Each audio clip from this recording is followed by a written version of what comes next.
It's natural to explore your heritage, but what do you do when you don't like the story of your past? Sarah Jane King learned about her past the hard way, and it would take years to put the pieces together. So much of what she'd been told was a lie. Sarah Jane tried not to crumble under the pressure, as it was the only way to find out who she truly was.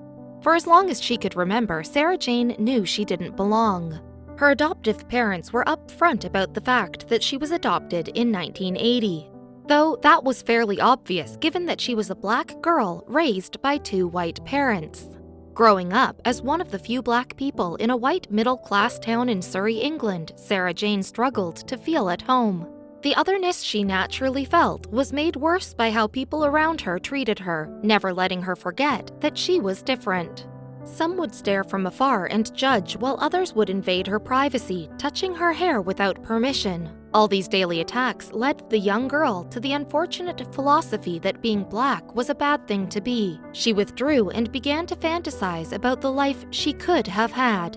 Sarah Jane's parents, Malcolm and Angela, meant to create a great life for her and her adoptive brother, who was also black. Without any experience or help from someone who understood, they couldn't help either of their children with the problems they faced. They couldn't protect them from harm. Sarah Jane fell into a deep depression. Aside from her adopted family doing what they could, there was one other silver lining that kept her going: learning the truth of her biological parents. It was an unspoken secret that she had to discover herself. Her adoptive parents wouldn't tell her anything about her real parents beyond the fact that they thought that she came from South Africa, and Sarah Jane had to know why. When no one was around, she looked through her adoptive parents' belongings, hoping to find a clue. What she did find, she wasn't ready for. Sarah Jane uncovered a letter that was addressed to her from the year after she was born. The lost and confused Sarah Jane was eager to understand who she was, but the words written in the letter didn't bring her any peace.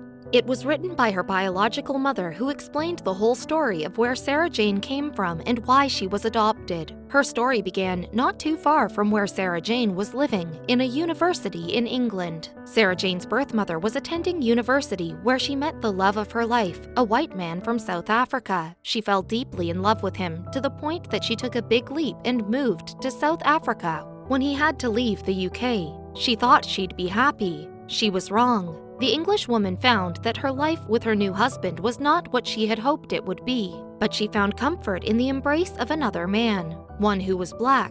Besides threatening her marriage, the affair was also illegal. The government would never allow them to have a future together.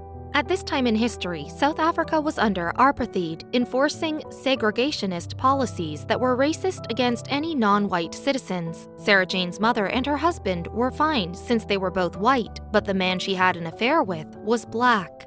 The interracial lovers knew that what they were doing would only get them into more trouble, but that didn't stop them from meeting. If she wasn't in hot enough water already, Sarah Jane's mother soon found out that she was pregnant. The question was, who was the father? She desperately hoped her baby would be white to avoid persecution that ran rampant in South Africa. When the infant was born, she was named not Sarah Jane, but Caroline.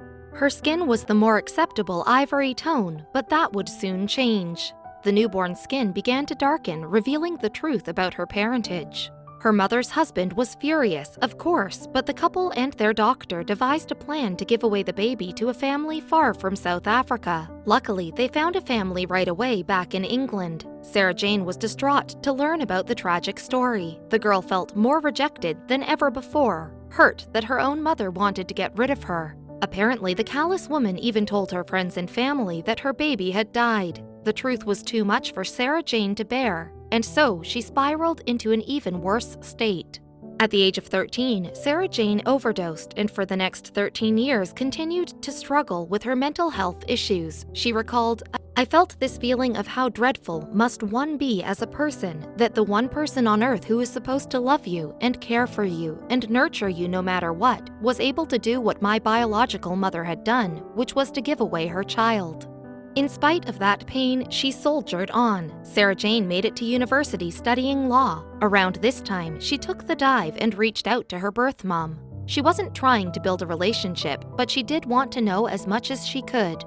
Her head was filled with little questions like, where do I get my smile from, and why do my interests lead here? More importantly, she wanted to know who her real father was. She reached out to her biological mother, but the response was less than inspiring.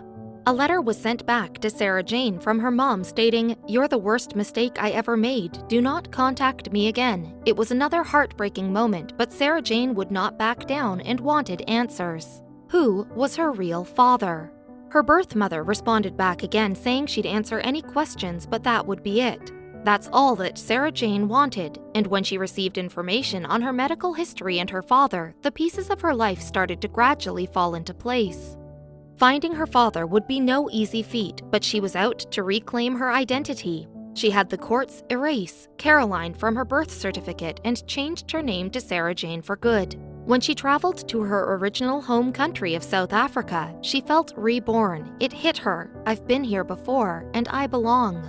One step off the plane and it became clear that this was her home. Soon she connected with her birth father, who in sharp contrast to her mother really seemed to care for her and made her feel at home. That bond compelled her to take his surname, Makwala. The specter of Caroline was finally behind her, but the true story of Sarah Jane Makwala King was just beginning. Eventually, Makwala King moved to South Africa, where she embarked on a flourishing career as a radio host. All the pieces finally fit together. She shared her story with captivated listeners, many of whom also had complicated family backgrounds.